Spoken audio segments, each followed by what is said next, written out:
இப்படி இன்னொரு பெண்மையை படைக்க தன்னிடம் கற்பனை தீர்ந்ததை எண்ணித்தான் பிரம்மனும் மூர்ச்சையுற்றான்.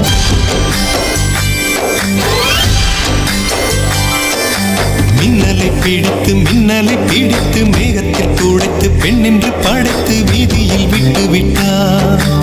இப்படி இன்னொரு பெண்மையை படைக்க தன்னிடம் கற்பனை தீர்ந்ததை எண்ணித்தான் பிரம்மனும் மூர்ச்சையுற்றார். அவளின் நாசிக்குள் நுழைந்த காற்று உயிரை தடவி திரும்பும் போது மோட்சம் அடைந்து ராகங்கள் ஆகின்றதே. ஓஹோ, மழையின் துளிகள் அவளை நனைத்து மார்பு கடந்து இறங்கும் பொழுது முக்தி அடைந்து முத்துக்கள் ஆகின்றதே. மின்னலை பிடித்து மேகத்தில் துடைத்து பெண் என்று படைத்து வீதியில் விட்டு விட்டார்.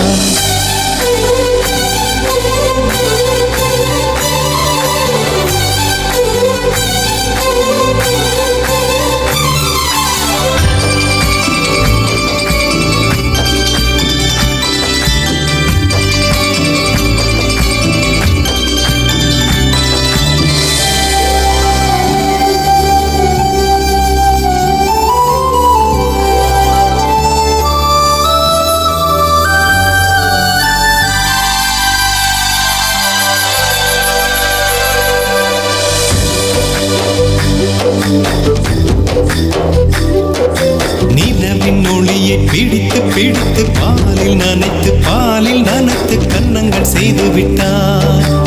உலக மலர்கள் பறித்து இரண்டு பந்துகள் அமைத்து பெண்ணை சமைத்து விட்டார்.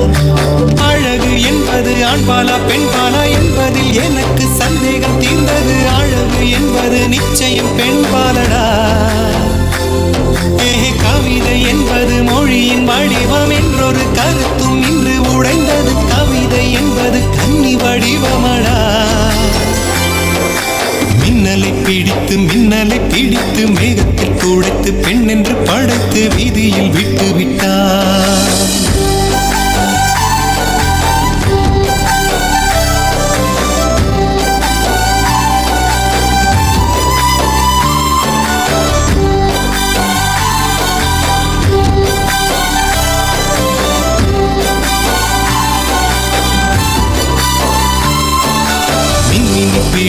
மின்மினி பிடித்து கண்களில் பதித்து கண்மணி கண் பறித்தாள்.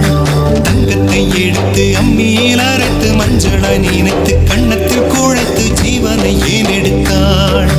காவித்துறவிக்கும் ஆசை வளர்த்தவள், அருக்கும் புல்லுக்கும் ஆண்மை கொடுப்பவள், பெண்களின் நெஞ்சுக்கும் பித்தம் கொடுப்பவளே.